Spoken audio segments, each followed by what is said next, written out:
up, friend? Not much. Just here. What's going on with you? I'm like trying not to lose my mind at American liberals who are out of their fucking depth about what's going on in the UK. Because like obviously, it's okay. So it's interesting. I'll give you like my potted thing about the fascist pogroms that are happening here. Like that's real and it's bad. But also I'm getting like a lot of concerned texts from friends in America being like, are you okay? And I'm like, it's not that bad. Right. It's you know what I mean? Yeah. I mean, yeah, go ahead. Yeah, sorry. Yeah, like, I had something and it just went away. One of my friends in Spain was like, you can come stay here as long as you need. And I'm like, that is very, very kind. And maybe I will do that anyway. But still, like, it's so basically what the Fash are doing is they're picking particularized locations. We can sort of find out where they are. And it isn't like we're having less things in London because, you know, in London you check shit like that and you'll get banged, right? Granted, tonight there's going to be some action in Walthamstow, so we'll see what we can see. But anyway, like, obviously what I'm doing is like bigging up my comrades who are doing a lot of organizing work. Like I've got comrades over in Bristol who were super instrumental in stopping the fascists from burning down one of the hotels that asylum seekers stays in. While the cops watched, like, you know, the anti-fascists have to do the fucking work around here. Yeah. Anyway, so I'm like, here's the things, like, these are the places we know that they're going to be. Like, here's the counter protest to show up to. And this American yesterday was like, in 2016 in Texas, Putin was actually trying to rile up both sides to create instability. So don't be a chump. And I'm like, Are you being fucking serious right now? Why in Texas specifically? I don't know. And also, and why, like, aside from everything else, every other thing on the planet, every single thing, if you wanted to rile up two sides in a specific place and cause Texas? Like problems, why Texas? I mean, like, don't get me wrong, there are people of very differing viewpoints there, but like it's not even really a battleground state. It whatever. I don't even know. Yeah. Why do I try to rationalize? You can't, like, this is the thing, is you cannot with these fucking people, right? Because it's like, first of all, you think Putin has created the fascism problem in the UK and not like the fact that like we invented white supremacist colonial imperialism. Yeah, because I think that's probably why we have them.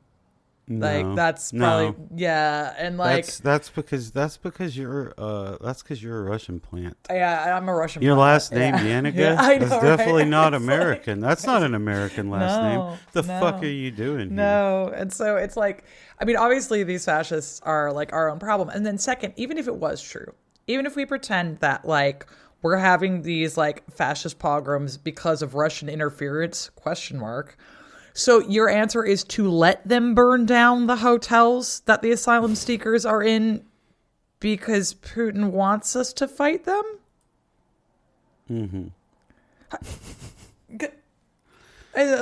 So like, anyway, I'm losing my mind because that doesn't make any sense. Also, last time I checked, Russia was pretty busy losing a war in its own backyard. I really don't think they care that much about what's going on in like a failed state that isn't even in the European Union. Yeah. Like, I think they've got other shit to do.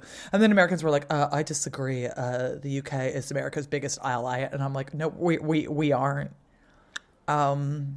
We don't have an economy. Our nukes don't even work.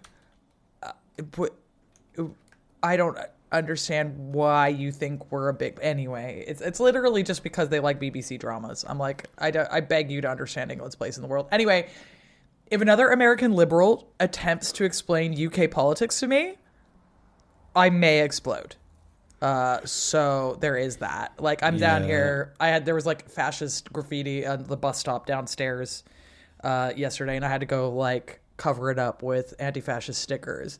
Then, of course, today they'd removed it all, and I'm like, yeah, well, you removed it after I put up anti-fascist things on it. That's interesting. When it just said England's full, it was sitting down there, wasn't it? So, anyway, I will say the tensions are heightened.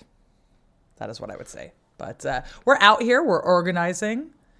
The left is once again doing its thing. Shout out to Vicky, who I met at a leftist event last week. Our fan Vicky. Let's fucking go. Hey, Vicky. Hey, Vicky. She was at the Autonomy anniversary party. Autonomy, a good leftist group organizing for the 4-day work week. You know, we're fucking out here, brah. And so I don't need to hear it off of like libs who are like, why don't you vote? It's like, oh, because our prime minister likes this shit, promised to crack down on immigration, and also is like giving the fascists 2-month jail terms, while recently some people from Just Stop Oil were sentenced to 5 years in prison for attending a Zoom call where they were planning a protest. So forgive me if I feel like we can't vote our way out of this, you know? Well, you know, at least you've got that. American liberals right now are just on one. They're like on top of the world. It's I'm happy about this Waltz guy. He seems like a G. Yeah, he's fine. Know. I mean, like, as far as liberals go, I don't know. Yeah, I mean, it's the same problem. Like, it's good that they didn't get Shapiro. Shapiro is awful in many ways, but you know, it's the same thing. Like, it's the same problem that, like, it doesn't matter if you don't have it doesn't matter like who these people are, because it's like subject to the same problems. And I mean, like, right now at this very moment, you know, we are bombing Yemen to help Israel in the regional war they want. Like, we are aiding and abetting like this genocide. We've got homeless encampment sweeps going all over the country by Democratic governors and Republicans. And like last night, AIPAC, the Israel lobbying group here, the biggest one here in America, like successfully removed two progressives from through primaries. And I mean, like, Democrats are fine with this, so it's like, yeah, that's great. Like, I'm very glad. We're all excited about Tim Walz. He does seem like a fun kind of guy, but like, all this shit's still happening. Because there's still no, it's the same old, right? Where it's like, you can choose neoliberal hegemony or outright fascism, right? Like, those are the two things on the table, and they're both facilitating genocide. It's just one is like we're facilitating genocide while wearing like a Progress Pride lapel pin, you know? And it's like, cool. Love that for me. Yeah, everybody's super excited about this guy, and I get it. Like, he is like a fun guy. He does seem like a very fun guy. It would be a lot better if he was at the top of the ticket, but he's not. Yeah. And I mean, Kamala's still the vice president while we're doing all this shit. Like, if she's opposed to it, she should probably say something. That's all I'm saying. But yeah. Anyway, we got people. Enough of our own political the political problems of our time. Let's go back and we got some political problems, and bro. Laugh at the political problems of the French and English in the past. Let's do it. As is so often our want. All right, here we go. 3, 2, 1.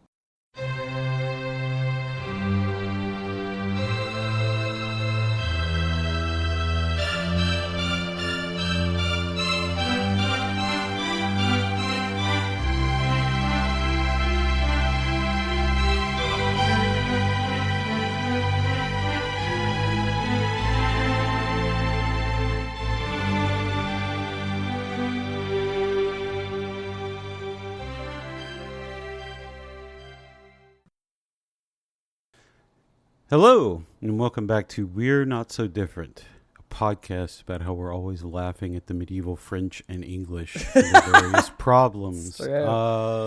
My name is Luke Waters, and I'm an amateur historian. And as always, I'm joined by Dr. Eleanor Yanniga, who is anything but. Today is our 5th episode in our series on the Norman Conquest and Anarchy in England. But before we get there, we have a couple questions. Excuse me. First, from Mai Bartoli, who says, so I'm going on holiday to Benevento in Italy in just over a week. It was a center, I believe, for Lombards. I've got a question. If comparing the Italian peninsula to Britain, in a very broad, generous sense, were the Lombards more like the Saxons, the Vikings, or the Normans? As in, what scale did they inhabit the land? Were they like a mass of common people, or were they more like a bunch of small families who took over and lorded it over others for a few hundred years? What? Nothing. It's just funny to me, okay? Did I say something wrong? No. You're perfect and wonderful. I just think that this is like a funny question because it got to like I had to sit down and think about this a lot. Mm-hmm. Okay. Because my first thing was I was like, well, they're like Saxons. Okay. And the reason that I was like, well, they're like Saxons are many. So in the first instance, they like kind of come from the same region. We're pretty sure they come from what is like now northern Germany. Mm-hmm. Right? That's what everybody like says at the time. We don't have perfect records on this. And it is like one of these things where they say that they are a group of Germans who are called like the Wenni, I think. Winili, that's the one, Winili. This is according to the history of the Lombards, which is written, surprise, as like one of the, like, a history that basically justifies their rule, which is made by a guy called Paul the Deacon. And it's in Latin, it's the Historia Langobardorum, which is just fun to say. So anyway, like they kind of come down. And then I was like, well, I can see saying that they're kind of like Vikings because one of the things that they do really efficiently is they exploit the weaknesses that are going on in the Italian peninsula at the time. So they exploit the fact that the Visigothic kingdom there, Ostrogothic kingdom. It's Visigoths over in Spain. My apologies. The Ostrogothic kingdom is constantly at war with the Byzantines at the time. And then the Lombards are like, hey guys, what's going on over here? And they just like move the fucking, so that kind of like makes them like Vikings. But then like the thing that makes them sort of Norman is a quick willingness to adapt to the region at the time. So they kind of had been sort of like fairly pagan, and then they Christianized, but at first they went Byzantine because that seemed like rather the thing to do. And then they were like, wait a minute, we are going to be, the heresy, that sounds like, the Arian heresy. That sounds like white supremacy. There it is. So then they became Arians, which is saying that the Trinity has a hierarchy, right? But then when they get down to the Italian peninsula, they're like, oh, that is not fucking on at all whatsoever. We've got to like Catholic up the joint really quickly. And so they do that. They do everything in Latin. But then, like, the thing that's kind of, like, Viking about them again is that initially they were using kind of, like, runic inscriptions that we think are kind of, like, related to the older Plutarch. So that kind of reminds me of the Vikings. So the answer is sort of like, yeah? So, like, they've got, all of the above. Which is why I find it funny, right? Like, I find it funny as a question because it is so apt. Because you can kind of like make an argument about any of it, right? I mean, I guess, but then going back to the Saxons, then they're kind of like the Saxons too, because then they just end up getting got by a bunch of fucking Normans, right? down in the south of Italy, right? So it's like it doesn't end. It's like, yeah, I don't know. It's like very, it's very much like a Germanic vibe. It's this kind of a deal. So yeah, like I don't really know what to say, but I just think it's funny. That's all.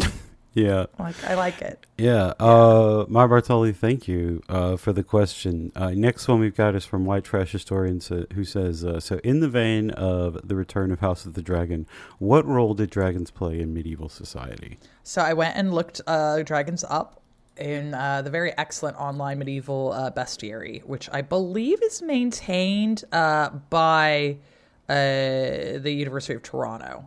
You too can check it out at bestiary.ca. And it says this about dragons. General attributes are: the dragon's strength is found in its tail, not its teeth.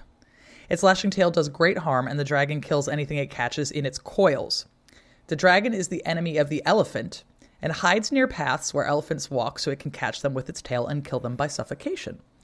It is because of the threat of the dragon that elephants give birth in the water.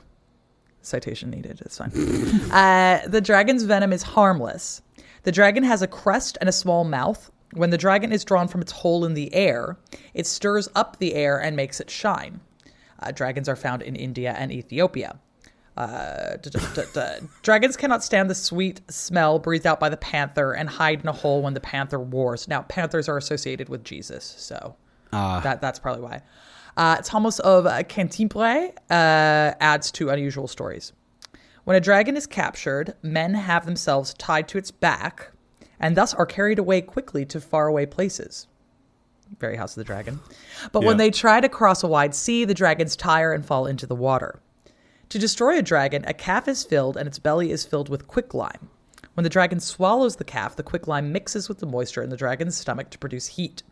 When the dragon drinks water to cool the flames, it makes the quicklime react more strongly, producing more heat, and thus the dragon is destroyed. Bartholomeus Anglicus explains why dragons seem to breathe fire, and he says the venom is so hot that it sets the air on fire so that it looks like the dragon is breathing fire from its mouth. So it's not like fire, it's venom that is hotter than air, which I think is very, very cool. And Albertus Magnus said that there are 3 serpents within the genus of dragons. There is the Adhitsimon, which is a dragon that bites out deep chunks of flesh. The Alharf and Haudion, whose bites induce a profound coldness. And also he says the centipede is a kind of dragon. Yeah, well, there you go. Yeah, and the moral is that the devil is likened to a dragon. Surprise, because he's the worst of all serpents. And the dragon makes the air shine, so the devil makes himself appear as the angel of light to deceive the foolish. The crest of the dragon represents the devil crowned with pride. As the dragon's strength is not in his teeth but in its tail, the devil, deprived of his strength, deceives with lies. The way in which the dragon attacks elephants represents the way that the devil attacks people, lying in wait along their path to heaven, wrapping them in his coils and suffocating them with sin. So there you go. Pretty fucking cool. I love that they, there's so much I love about this. First of all, that their repository for just random shit that they don't actually know where it is, but is somewhere, is Ethiopia. It's always Ethiopia. Yeah, that's where Prester John is, with his mountains of gold that he hoards to himself, and that, and that's where the dragons live, and it's like, okay, cool.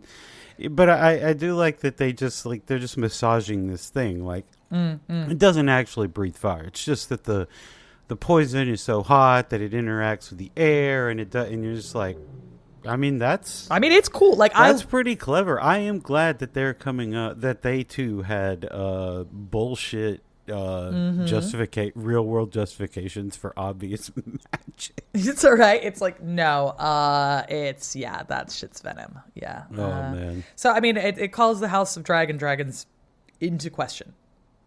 We will say that. Because I'm pretty sure they're just breathing fire, is the way it looks to me. Oh, yeah. So they're breathing fire. They are, they're like living, living volcanoes. They're just like, cool shit, they're gonna eat. They're gonna breathe fire. But none of them are actually dragons because they don't have the 4 they're legs, wyverns. They're wyverns. Fine. But it's okay. Fine. That's all right. It breathes fire, it flies. I'm not gonna get on my high horse about it. Word. Because, we get cool dragons, they get cool dragons. Anyway, let's talk about some real House of the Dragon shit. Yeah. White Trash Historian, thank you very much for the question. If you want to ask us questions like these, please subscribe to our Patreon. Patreon.com/WNSDpod. It's $5 a month. You get access to all of these episodes ad-free, 2 bonus episodes a month, all that good shit. We've got one coming up this Friday. It's our book club. Yeah, 4th in our book club series on The Name of the Rose. Yay! Umberto Eco's 1980 novel. And yeah, we keep diving deeper into Murder Most Foul and medieval hijinks. So yeah, if you want to check that out, then please subscribe. Anyway, on to the main show. So the date is November 25th, 1120. It is getting late in the day. The King of England and Duke of Normandy, Henry I, and his entire retinue are milling about the port in Barfleur, ready to board ships that will take them across the channel. Gathered here are hundreds of the most powerful, wealthiest, and influential nobles in the realm, so many that taking just one ship would feel cramped. Seeing this and maybe hoping to ingratiate himself to the king, a captain named Thomas Fitzstephen offered his newly refitted, now state-of-the-art transportation vessel White Ship as a ferry. Henry thanked the captain but declined as he had already secured a ride, but allowed those in his retinue to take the White Ship if they so desired. Of those gathered, more than 300 decided to take Fitzstephen up on his offer, including William Adelin, the king's sole legitimate son and heir, and then Richard and Matilda, 2 of the king's illegitimate kids, the remaining scions of the powerful Norman house of D'Avranches, dozens of the king's household, nobles from both sides of the channel, Stephen de Blois, the king's nephew, and many others. Even before it disembarked, the ship took on the atmosphere of a party bus as liquor flowed freely and drunken revelries were had. Even the captain and crew were alleged to have been involved in the merriment. So they were DWI, driving while... DSI. DWI, driving while English. SWI. Sailing while intoxicated. SWE. Yeah. Sailing while English, The atmosphere was too much for some who excused themselves from the White Ship, either out of fear for their own safety on such a drunken cruise or because of illness. Stephen of Blois was one such partier who got off the ship, and it is alleged by the main chronicler of the event, Orderic Vitalis, which another amazing name. Great name. That Stephen did so because he got a bad case of the shits while drinking. Or he got scared because he didn't want to ride with a drunken captain, whatever. I'm going with the shits version. Yep, that's funnier, Soon thereafter, the king's transport ship departed Barfleur, with the White Ship following suit less than an hour later. During the voyage, the soused seafarers urged the captain to overtake the king's ship and win the race to England. Thomas Fitzstephen, capable in the ship and his abilities, agreed to do so, charging full speed ahead. However, in the wine-dark sea that is the channel, the speeding captain paid insufficient attention and ran the White Ship into a jagged rock. Oopsie. The ship sank rapidly, and legend holds that William Adelin made it into a small dinghy and could have escaped, but returned when he heard his half-sister Matilda's cries for help, whereupon his small vessel was swamped by others and all were drowned in the commotion. The only survivor, a butcher from Rouen named Berold, did so by clinging to the top of a rock that the ship had originally struck and was rescued in the morning. An event that became a plot point for Davos Seaworth in George R. R. Martin's A Song of Ice and Fire. It is alleged by Vitalis that Thomas Fitzstephen survived and service, but upon seeing the scope of the disaster and being unwilling to face the king's wrath, committed suicide by letting himself be drowned. All told, roughly 299 people drowned in the White Ship disaster, and England was put on a course that would lead it right into anarchy and civil war. So today, we're finally getting to the anarchy, which runs from 1158 to 1154. We're going to introduce the players and set the stage, and then go through as much as we can get through before finishing it up next time. As you might expect from medieval anarchy, it's mostly sieges, 1 or 2 pitched battles, and then political shenanigans. But we'll get there. First, the state of England in 1135. Eleanor, it's been 70 years since the conquest, and Norman rule, it's doing pretty well, but it's not gone super swimmingly. Years of revolts after the conquest, and there were contested successions, each resulting in bloodshed by William's own sons against one another. So, like, how is the realm being held together at this point? Oh, it's like a game of chicken. Like, I think the thing to kind of keep in mind in terms of the realm at this juncture and what really leads to the anarchy is there is no fucking rules around here. Yeah. Like, no one knows exactly what is going to happen going forward, because you had William the Conqueror, you had the contested succession that we talked about before. Like, who even knows why this guy is king? Like, he just, like, his other brothers died, he got them, like, whatever. Mm-hmm. And it seems to be kind of setting you up to a certain extent for another contested succession anyway, right? Because if the way that the crown is being passed down isn't through an easy succession, but by, like, essentially fighting all of your brothers, right, then it means that kind of anything goes.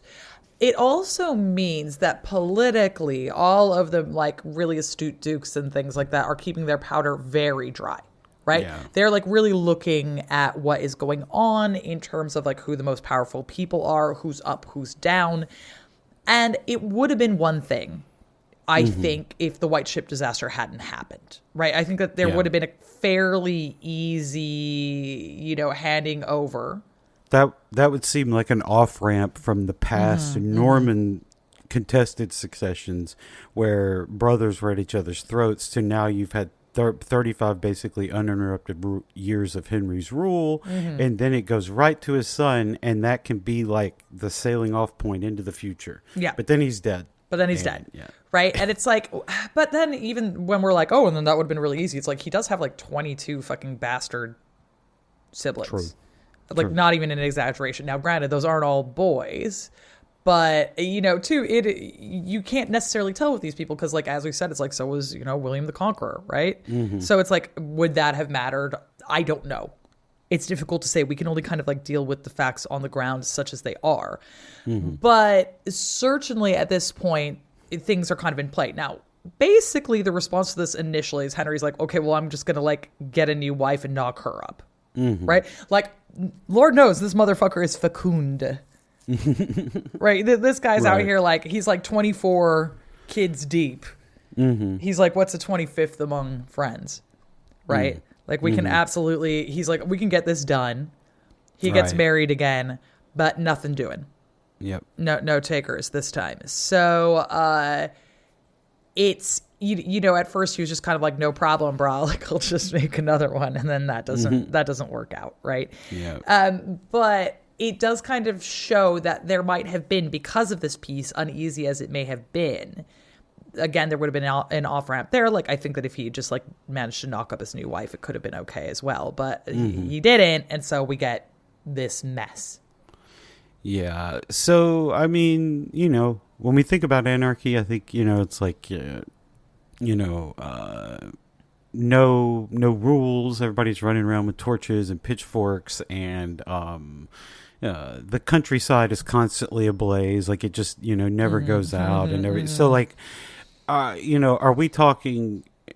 What are we talking about when we say anarchy here? Because I mean, like, I'm not trying to throw shade on anyone, but like, a lot of these things, like, let's say, I don't know, the English Civil War, they build up this big thing in our mind, and then it's like 6 battles, and, Cromwell fighting internally with himself for a decade. But, like, what are we talking about with the anarchy here? Does this actually live up to the word, or was this, like, a few robbers, and everyone was like, oh, well, my fainting couch, which hasn't yet been invented, oh. Well, unfortunately, there weren't a whole lot of, like, mutual aid societies set up, or anything like that. So it's not the good kind of anarchy.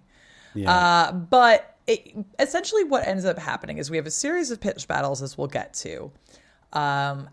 Normandy falls one way. Like, there is some like going back and forth with that. And then it's like the southwest of England versus the southeast and the Midlands. And there is kind of, if what you say is that like a non-anarchic situation is one in which there is strong power underneath a very specific royal throne, well, that ain't happening, because it's basically like, as Stephen will be unable to like control everything, what with the stuff going on. So like the North, people are like, right? So, but it doesn't mean that like, anything goes. It's just that like the local barons have a lot more power up north, right? Right. So it's a lot more like you go see your local, you go see Ned Stark, Yep. Yeah. instead of like petitioning down to King's Landing, if we're going to do Game of Thrones style, which apparently I am. So, and it just more or less becomes a stalemate, right? So there is fighting back and forth. It's probably not ideal for small folk, but it's not like, murder in the streets kind of situation. Right, yeah. Okay, so yeah, that sets the stage, at least for the broader realm. So let's talk a little bit about our main players. Our main players here, we'll talk about in just a sec, are going to be Empress Matilda and Stephen of Blois. And we'll get to Stephen in a second, but let's talk about Empress Matilda first. I know you're a big fan. I'm a fan. What is her life like, and what is her preparation for rule, or what she was given to do even before the White Ship disaster? Yeah, so Matilda in and of herself is kind of like a really important chick. So like, she's the father of her son, Henry. And then her mother also basically comes from Scotland. But also her mother has like a strong connections to like the pre-Norman royal family. So this was like a bit of a coup for Henry, because he's like, look at me, I'm English, or whatever, right? Yeah. So like that worked out really well. And she's very much brought up to be, an important person. But then this speeds on very, very quickly, because when she's 8, the Holy Roman Emperor asks for her hand in marriage. And now he does this because basically he needs money. It's Henry V that she gets married to. He needs money because he hasn't got his coronation as Holy Roman Emperor. So technically he's just king of the Romans at this point. And he doesn't necessarily get on great with the church, or indeed a lot of the other kind of like Holy Roman imperial muckety mucks. So he needs cash in order to get down there and like make a scene, be like, oh yeah, hey, it's me, and get crowned, right? So basically, the King of England, Henry I, is like, I will give you 10,000 fucking marks if you marry my daughter. And he's like, great, done, right? So off 8-year-old Matilda goes, right? So she goes over to the mainland, and she like hooks up with them, and like they get betrothed. And then she gets crowned as Queen of the Germans. But then nothing happens, because like she's 8 and Henry's 24. So it's kind of like, yeah, okay, cute. Like they don't do anything about that. So anyway, she then gets left to be Germaned up underneath the Archbishop of Trier, who's one of the Holy Roman Imperial elections. And they're like, okay, so we're going to German you. Like, here you go. This is like, learn the language, learn how the government works, blah, blah, blah. So then by the time that she is, she's 12, she gets married to him. So they kind of standard. And then basically she gets kind of left to do a lot of pretty high level stuff fairly soon. Only a couple of years later, when she's 16, she gets left in charge of the Italian lands. Because there are rebellions all over the empire, and Henry is like, can you just stay here and look after Italy while I go get in slap fights with the Germans? Right? And she's like, yeah, no problem. I will do that. So she's got like a full court there. She's sponsoring royal grants. She takes petitions. A year or so later, it's 1117, they have the big imperial coronation ceremony, and very weirdly, Matilda claims that she is crowned empress of the Holy Roman Empire. That is not usual. Yeah. Oftentimes you would just be like the empress consort or something like that, Basically this kind of tells us at the very least, if she came up with this as a lie, which I doubt it is, she seems very clever. It's something that no one really disputes. Mm-hmm. Everyone is like, oh, okay. Well, that's fine. But it's also like one of these things where it's one of the difficult coronations because the Pope didn't actually do it. He'd like run off when Henry and Matilda showed up in Rome. And so like a papal envoy does it instead. Now, this happens all the time. Like a Charles IV never gets crowned he gets crowned by a cardinal, not the Pope. Right. Mm-hmm. So this happens all the time. And popes try to use it to be like, you're not really the king of, you're not. Mm-hmm. And they're like, yeah, get fucked. Right. So anyway. Here she is. She's the empress. She's doing all of these important things, right? Like she's governing Italy. Great, fantastic, whatever.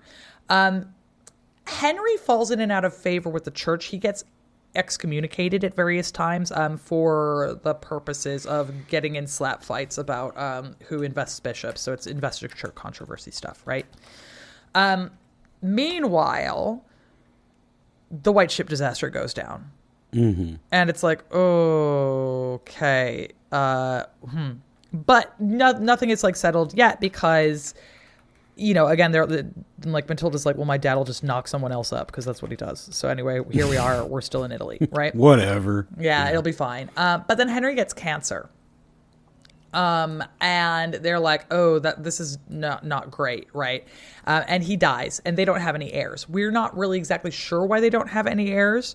The church is like, you don't have heirs because Henry V is so sinful, and God doesn't want to knock you up.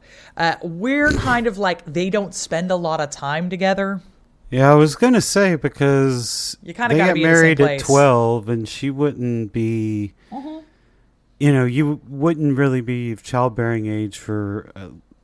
Yeah, I don't know, a couple years after that, and by a couple years after that, like she was running Rome. I mean, yeah, and like he dies when she's 23, right? So there wasn't like a huge window of time in which she really could get knocked up because even if you are married, when you marry someone this young, they really look down on it if you start banging them before they're 16. Yeah. And they really don't want girls getting knocked up that young because the chances that they'll die are huge. Mm-hmm. And they're like, please don't do that, right? So anyway, Henry V kicks it. And Matilda's like, what the fuck am I going to do with the rest of my life? Right? Because basically she doesn't have kids. So it's not like she's going to be like a dowager empress. And even then, it's like you can't really be a dowager empress because it's an elected position. Right. And it's like you could, in theory, if everyone decides to support your son, but with like this isn't Habsburg, period. Right? It's like these things are theoretically in flux. So anyway, she has the option of like becoming a nun or remarrying. Right? And a lot of the German princes are like, hell yeah, brother. Like, I'll marry the 23-year-old who's really smart. And she's like, look, I'm going to go look on whatever the fuck is happening with my dad, who still hasn't knocked anyone up. So I'm going back to Normandy. And she lights out with 2 of Henry's crowns, her jewels, and the hand of St. James the Apostle. She's like, I'm taking this hand. That's mine. I want the hand. Give me the hand. Like, yeah, she just flex off with the hand. So like she goes back to Normandy. And that is when things kind of are getting spicy, right? Where it's like, okay, what the fuck are we going to do? And basically her dad's like, well, I guess you're my heir now, right? Because like this whole knocking up another person is not working out. And as a result, he basically calls together the dukes and he's like, here's my daughter, fucking swear allegiance. Do it right now. Now, like as some people say, well, yeah, the trouble with that is that, you know, primogeniture. But like primogeniture wasn't even necessarily like the way of doing things at the time. It was becoming more prevalent in France. But there is no way of doing things in England yet because it's just been a battle royale so far. Like William took over. And you had the elf Gifus of the world, you know, a few hundred years before. It's not unheard of. Yeah, exactly. So it's like there is no specific way that things are quote unquote done. at the time. Now, does sexism play a part in this? It absolutely does. But also, it's real chaos is the latter hours out here, right? Like who fucking knows what's going on, right? So basically, here we go. Matilda is in theory Henry's heir, right? But we have other people who are airing it up, and they're like, you sure about that? You sure that's how come? But like, Henry is like, we're going to shore this up. We're going to marry her off to Geoffrey of Anjou. And this particular marriage is really smart because Anjou is just to the south of Normandy. And like, don't get me wrong, England is one thing, but they're like, we have got to shore up the Normandy thing, right? It's like when Matilda goes back to go find her dad, he's in Normandy, right? Yeah. Which is what Normans like to do and where they enjoy being, right? They're like, they're not in fucking England, you know? They're dying when they go back because they're on a ship that hit a rock, right? So she's like, look, we're going to marry you off to Joffrey of Anjou. These guys have a lot of money. That's going to help secure part of the border in Normandy. And we could start getting you ready, like, for whatever, right? And now this kind of goes so-so. Because he's like 13 and she's like 25 and she's like, Jesus fucking Christ, you know? Like, I don't... Like, this is, they don't really get on. Oh my God. Can you imagine? Yeah. Can you actually imagine? You're just like, you would want to die, right? And also, she doesn't really want to marry a count because she's like, I'm a fucking empress. Right? And her dad is like, listen, if you want to be the heir, this is what you got to do. And she's like, ugh, fine. Right? Great. Yeah. Whatever. Right? So, like, that doesn't go down particularly well at first, but then like Matilda's like, well, I better give it a go, lie back and think of Normandy or whatever. And so basically, again, Henry has like all of the counts swear allegiance to her again, and then she gives birth to Henry II. And now her dad is fucking stoked. Henry I was like, yes, because look, there's another boy coming, right? And that'll be good. Then when she gets knocked up again and she's having her second son, Geoffrey, she almost dies. And like her dad comes and shows up and they like have a discussion about like where she's going to be buried and all this fucking stuff. And Henry's like, okay, well, if you die, well, the succession is just going to pass to Henry. And like, again, if she had died, maybe, but you don't know, like Stephen still might have been, a bit of a dick. But like things get kind of spicy between Henry I and Matilda, right? Because she doesn't die. And she's like, hey, Dad, you know how like in my dowry, when I got married, you said you were going to give me these castles like along the southern Norman border, like around near Anjou. For how come you have not given me these castles? And Henry's like, I'm not dead yet. I'm still ruling. And like he seems to have thought that maybe Geoffrey is gonna like try to take over Normandy while Henry's still alive. A light rebellion then kicks off with Matilda and Geoffrey fighting Henry I. But then Henry just ups and dies. Like, he just gets sick and he dies. And we don't know exactly what fucking happens now. Because, like, basically, there are two sides of the stories, right? Like, basically, the Matilda sources say, yeah, and Henry on his deathbed was like, I love her really. Remember how she's my heir? Yeah, great times. And the sources that are for Stephen say he was cursing his daughter's name on his deathbed. Absolutely fucking not. He was like, come on, nephew, Stephen, you're my heir now. And like, believable. Yeah. Very believable. Yeah. So we don't know. And it's like, to be fair, she was an open rebellion against him at the time. Oh yeah, sure. So yeah. And you know, a lot of this kind of like has this kind of like colors things, right? You know, we have to understand that like Geoffrey of Anjou, he's a good political match. Henry did a good job picking this out here, but he's also, you know, incredibly wealthy. He is really well connected in France. He is like a force to be reckoned with in and of himself. So, when he was 13 and Matilda married him, Henry's like, this is going to be fine. Like, I can, push a 13-year-old. Don't worry about that shit.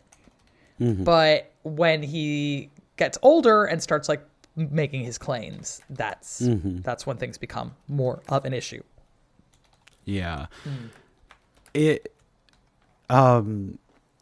so like I do have to ask, like, what am I trying to say here? Why does, okay, if you've already promised to give her these castles as a dowry, and you've married her off to Geoffrey of Anjou and everything, and he's already agreed not to invade your lands until after you, not to go in there until after you die, why do you withhold, like, Henry is, I mean, he's like 2 or 3 years from death at this point, like, why? Like, who cares? You're gonna die. Like, who gives a shit? I just don't, real boomer energy. What can I say? It's like one of these things where it's like, none of you kids are gonna fucking take my land before I die. It's just like a Joe Biden energy kind of a thing, where it's like, the unwillingness to relinquish the reins of power. Even if, there are other people who can fucking do this shit right now. It's not like you wouldn't continue to be incredibly wealthy and well connected. Like, just retire, grandpa. I was like, no. Like, that's it just seems to be a psychological predisposition to being a bit of a moron, really. Yep. Yeah, so you're starting to see, if you are a House of the Dragon head, and yes, we will do a review of the season of House of the Dragon soon. We'll get there, but yeah, if you are looking at House of the Dragon, Empress Matilda is obviously Rhaenyra. Henry the First is Viserys the First. Stephen of Blois is going to be Aegon the Second, who we will talk about momentarily. But yeah, that's pretty much how it's shaping out. And Geoffrey of Anjou is like a mashup of like Daemon Targaryen and Corlys Valeria. We'll shake it out in a minute. But yeah, so Henry dies in 1135, but everything should have been fine. He'd been ruler for 35 years. They had already worked out the succession stuff. As Eleanor said, he had called the leaders of the realm together and made them swear fealty to Empress Matilda on 3 separate occasions in 1127, 1128, and 1131. That didn't matter so much, because when Henry the First died, Empress Matilda was in France with Geoffrey, and she could not immediately claim the crown in England, and instead Stephen of Blois, the grandson of William the Conqueror through his daughter Adela of Normandy and the nephew of Henry I, seized the opportunity in this brief power vacuum and took the throne. Eleanor, who is Stephen of Blois, which that word just always throws me off, because Blois. Why do we need so many syllables in there? Why? Yeah, Stephen of Blois. He's a vampire. Bleu. I mean, basically the emotional support letters in French. Yep. I can't. He's a jackass. So he's one of William the Conqueror's grandsons, but then again, aren't we all, right? And basically, he gets brought up at the court of Henry I because his father was a real jackass. So, like, basically, very hilariously, his dad had like gone on crusade, and everyone was like, and he was a real bitch. And like he completely disgraced himself.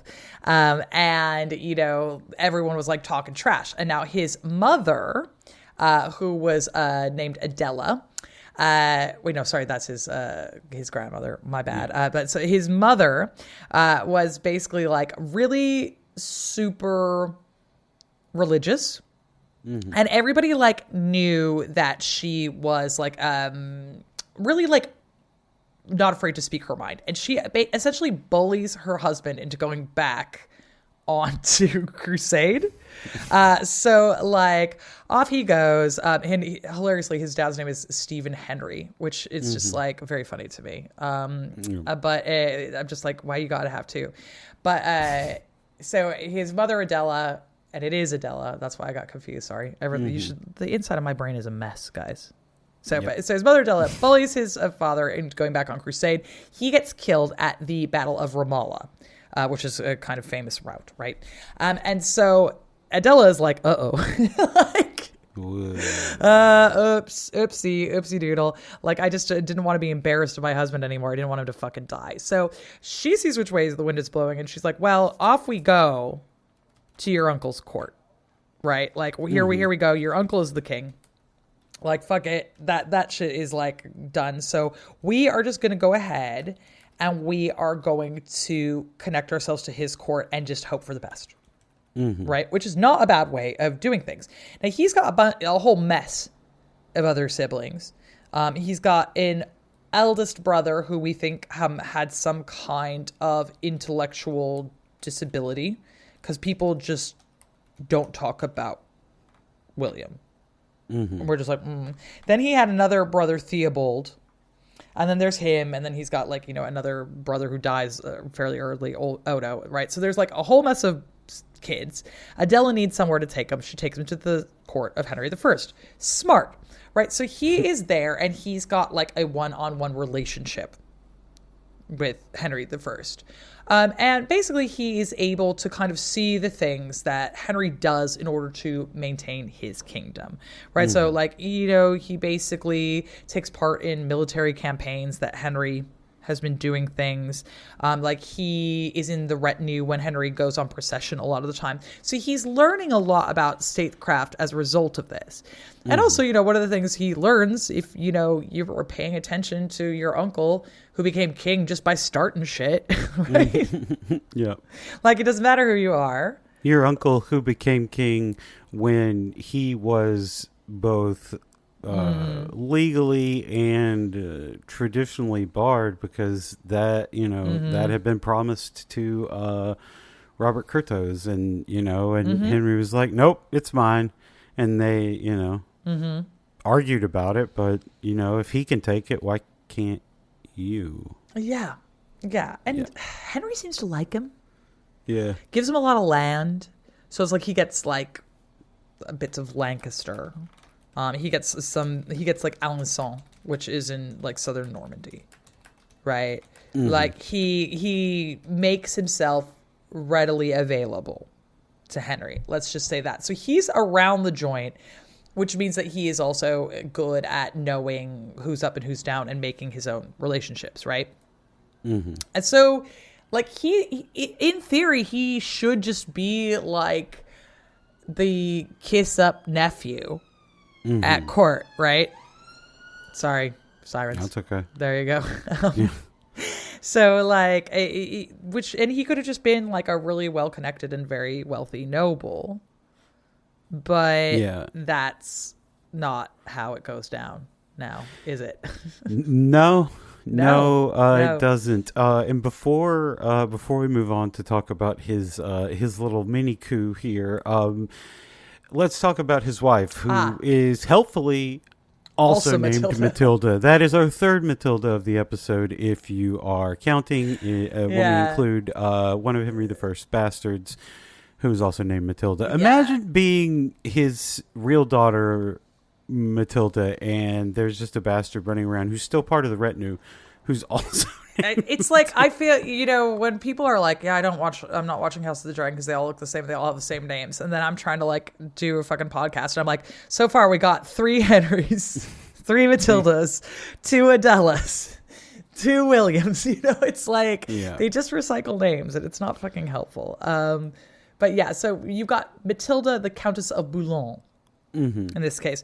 Now, Boulogne is a pretty wealthy area in France, as the name indicates. And her dad is from Boulogne, but her mom, Mary, was the daughter of the King of Scotland. So, like, she's got a Scottish connection kind of as well, much in the way that the other Matilda does. So there's that same kind of connection on both sides of both Matildas, which makes it nice and complex. But basically, the area of Boulogne is really well connected. And it is pretty wealthy in general. So, like, that is a pretty good marriage for Stephen, who, again, I cannot stress enough, is just some guy. Yep. At this point in time, right? Like, so yeah, like not bad. And it's near the border with like the lowlands. So it's pretty close to Burgundy, which, you know, is incredibly important. It's pretty close to Flanders. So there's a lot of trade going back and forth through it. And if you control it, you control a lot of the centers of trade. So that's why Boulogne is important in this instance. Gotcha. All right. So Stephen just turns up at at the castle. He's like, "Hey, I'm going to be the king. We all hate women, don't we, guys? Yeah. Am they I all right? high five and fart and clap and because they're part French. Anyway. Exactly. No, but for real, so like, how did I get that they might have had biases against a woman having a queen and everything. Like, I get that, but like, how does he get these people who are very concerned about honor and duty and oaths? How does Stephen get them to not be as concerned with that? Well, first of all, he just shows up real fast. Yeah, well, I guess that'll So, like, it's like literally a big part of it is that, like, Matilda is down in Normandy, you know, at her castles, and she's knocked up. She's not going nowhere, you know. It's like, right? And here's Stephen, who notably cannot get knocked up because he's a dude, and like so he just basically shows up right away and goes, "Hey, everybody, the king's home." Yep. And everyone fucking claps like seals. Now, a big reason that this happens is because of sexism, right? Where everyone is like, "Oh yeah, cool, finally a man is here. We're not going to have to worry about any women." And, you know, am I right? Like, what is she on her period or something? Is that why she's not traveling? So that's part of it. Another part of it is just straight up good old fashioned bribery. Yeah. Right? Where, like, he's like, "And I will make it worth your while to disregard your oath." And really, can you make an oath about a lady anyway? Am I right, boys? Am I right? Way, who? And, like, it just goes down very, very well, right? So it's like, you know, he drove a dump truck full of money up to their house, and they're not made of stone, right? Yeah. And his mom was like, "Look, his dad read the Song of Ice and Fire off a dagger to me," or whatever. I don't know. Anyway, yeah. So a funny thing about this whole anarchy is that Stephen convinces all of these nobles to crown him, convinces everyone that he's going to be the guy. Empress Matilda, well aware of this fact, and yet nothing happens. Till 1138, and even then it won't be Matilda's undoing. So, you know, I gotta ask, like, was the crown really contested at this time? Because Empress Matilda didn't really seem worried about England at all. She seemed worried about shoring up the holdings in Normandy with Geoffrey on the continent. So, like, you know, is this just like a kind of a lull? And like Matilda's like, "Yeah, I'll get there in a minute." I don't know. Yeah, I mean, I think that she is doing the age-old Norman thing, which is securing the bag in Normandy. Right? Because you know what England gets you is it gets you like a crown. But she's like, "Yeah, I got two, took them off my dead husband." You know? Yeah. I've been the king. I've been the queen of the Romans. Like, cute, whatever. And so she's like, "Secure the bag in Normandy. I am knocked up and I can't move anyway." This keeps us closer to Geoffrey's power in Anjou, so that we know that we can kind of go back and forth. And yeah, Stephen's up there acting a fool, right? Sure. But here I am in several Norman castles, like doing my thing, right? Now, hilariously, even when Stephen goes and does this, the Norman nobility are like debating this because they're like, we don't think Stephen should be king. Because if this is what we're doing, Theobald, who's like won over Stephen, should theoretically be the king because he's the older of William the Conqueror's grandsons. Right. So it wouldn't even be Stephen anyway. Yeah. Right. So like what, like if we're just saying like who, if you make the claim through like primogeniture, it wouldn't even be Stephen in the first place. Like Stephen just showed up. Right. And it's like, I'm the king, everybody. And it's like, shit, can he do that? And the answer is kind of yeah, because like the Normans just do shit. Right. So, and basically, Stephen just kind of like got in too quickly and started like giving stuff out. And so the other barons are like, I don't want to start shit because like, again, we're worried about splitting up Normandy and England. Like, we're just going to stay quiet. Right. And Matilda maybe puts out some feelers. Maybe she asks the Bishop of Angers to like go talk to Pope Innocent and be like, yo, what about all these oaths? But Pope Innocent was like, I don't take letters from ladies. Right. And so like they do some light raiding into Normandy. And that's the main thing is they're kind of like looking at Normandy very specifically. Yeah. Right. So they're like, she's down in her Argentan castles, like which are kind of like on the border, and they're like, we go over there and we just burn shit down very occasionally, which is annoying for Stephen. Right. But he's got other problems because over on the island, people are like, oh, we can just do whatever we want. Okay, cool. Oh, okay. So like David I of Scotland is like, this seems like a great opportunity to attack England. Yeah. Because, you know, Scottish people love to do that. He's Matilda's uncle. So he's like, here we go. Yeah. Like this is going to be good. Pope Innocent thinks this is fine because he's just like sexist. But like David is like, no, like fucking, here we go. We're sacking Newcastle. Yeah. Right. Yeah. And like at the same time, the Welsh are like, way. Like Owain Gwynedd and Gruffydd ap Rhys. I'm really sorry to the Welsh listeners. I really am. I think it'll be Owain Gwynedd, I think, because when it's the two Ds, I think it's an F, I think. Okay. All right. When it's the two Fs, I think it's just still an F. I don't fucking know what's happening. Welsh people, I love your language. Please help me. Yeah, they decide to kick up a little muster over in Wales, and Stephen tries to oppose it, but Wales is really hilly, and those people are really mean. Like they were really mean to me. I don't want to. So like basically, he just leaves them to like do whatever they want. Yeah, for literally years. Exactly, like over a decade. Yeah, and then he's like, okay, well, I'm going to have to like deal with stuff down in Normandy. And then this is where shit gets really funny because it's like, well, here is Geoffrey and Matilda down in Normandy hacking away. And Stephen is like, okay, well, that's it. I am going to go march on Normandy and I'm going to sort this shit out one way or another. And he goes and he hires a bunch of Flemish mercenaries.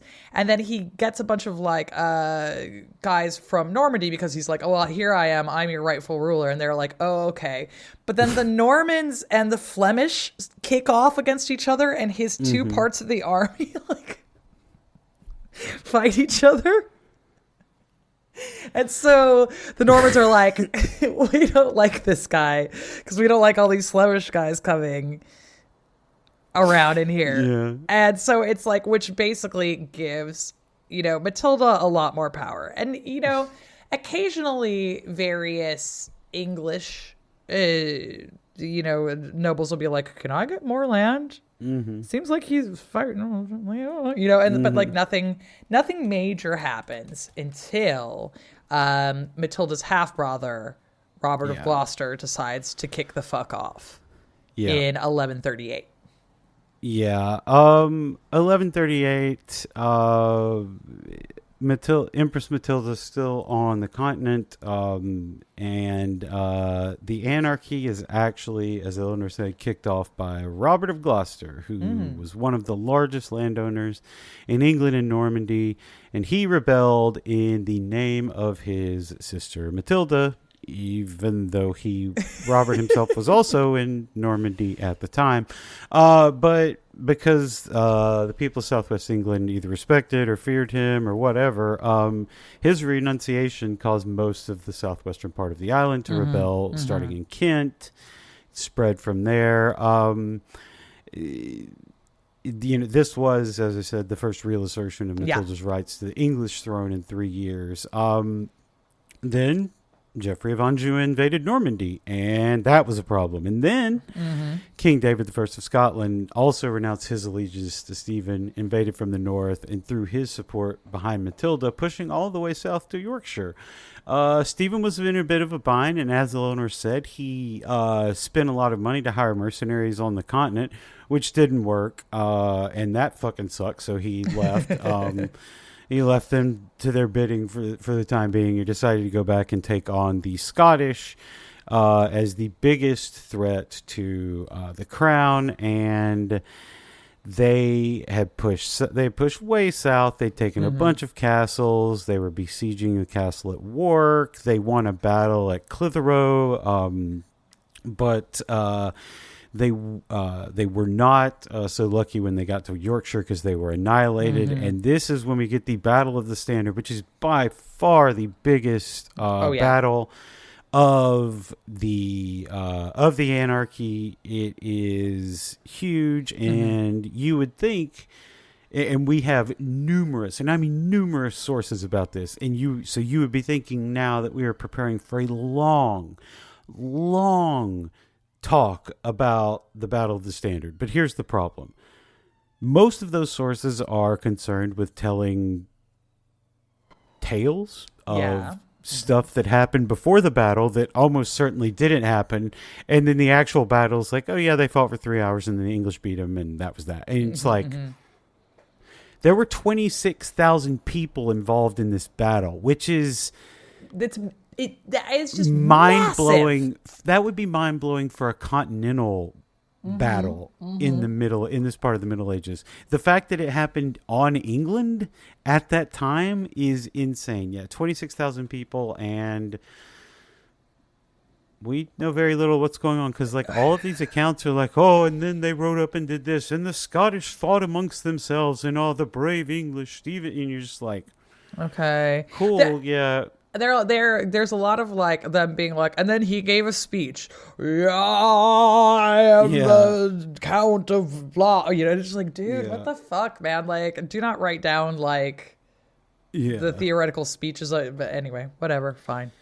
Yeah. Fine. As far as we can tell,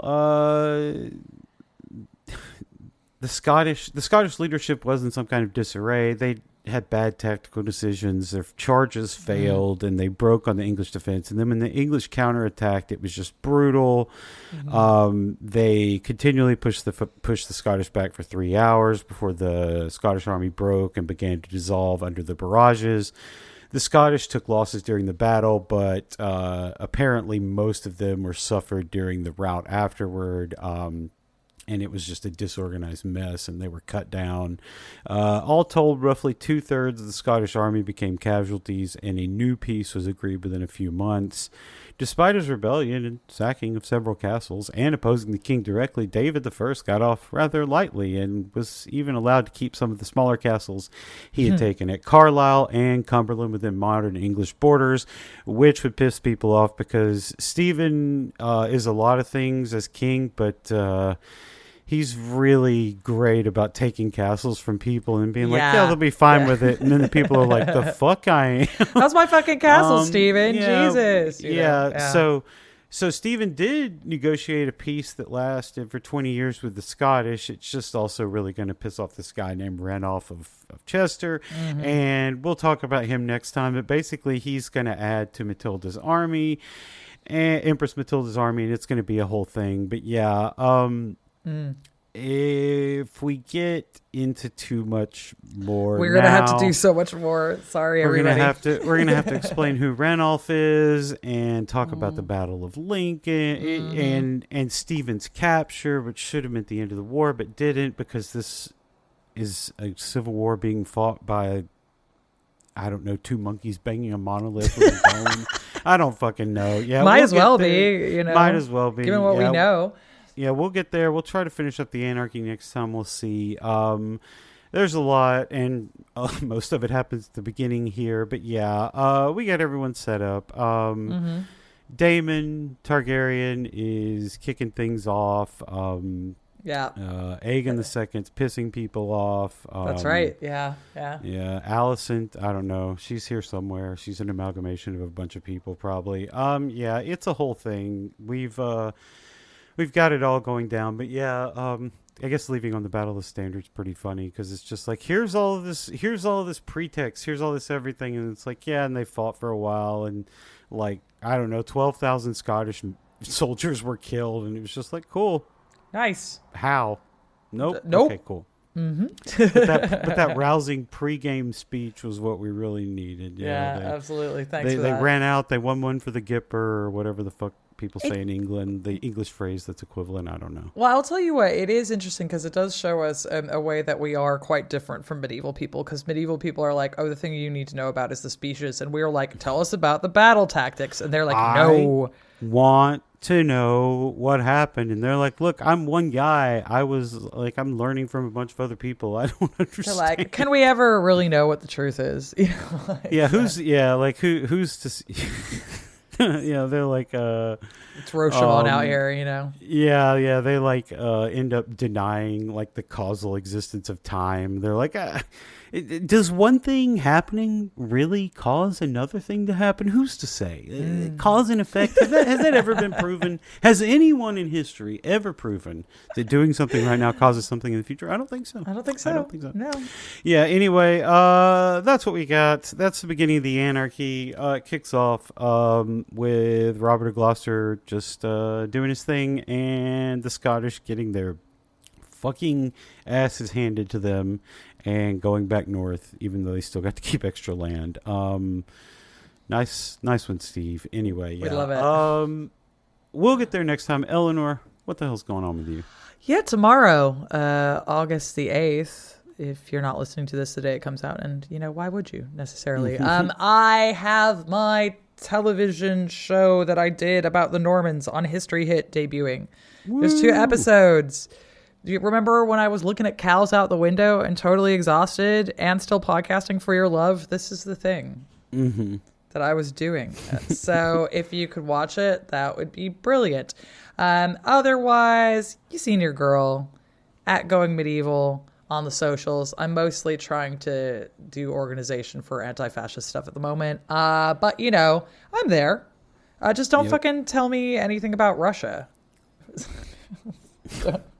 Just don't do it. Please don't do it. But yeah, that's what's up with it.